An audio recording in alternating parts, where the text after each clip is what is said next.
When I accessed support from Advanced Charity, I was in a very difficult place. I can honestly say at that time, I didn't even realize that what I had experienced was domestic abuse. You've been, married, you've got a good house, you've got the 4.2 point whatever children, your whole life exterior looks absolutely amazing. What are you complaining for? There's no physical violence. That's not what domestic abuse is, all of that kind of stuff. And you're thinking to yourself, so then why do I feel like this? Domestic abuse affects 2.4 million adults in the country and of course the children that live in abusive households. And one of the forms of domestic abuse is called economic abuse. It can be anything from someone stopping you from collecting your wages or your benefits through to taking loans out without your permission in your name.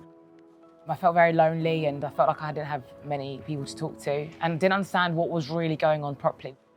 Survivors will say, I've tried to tell people, but they didn't listen, or they didn't ask me even when I gave that choice. We work with a lot of professionals, and the first thing they'll say is, I don't really understand abuse in its widest form.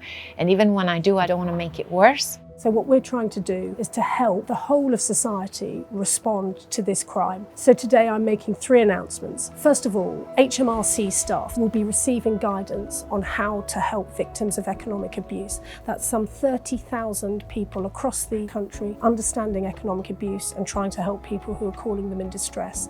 The second thing is to create a digital toolkit that HMRC officers can use when they're talking to people who they think may be victims, but that we can then roll out nationally for free for any businesses who want to use it, so that we can spread this knowledge, spread this experience, and spread the help we can give.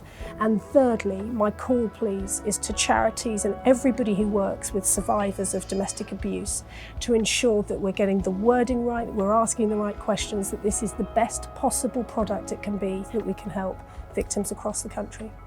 I would say to anybody out there is to be courageous and trust yourself that you can make decisions for you. You just need the right support to help you get there.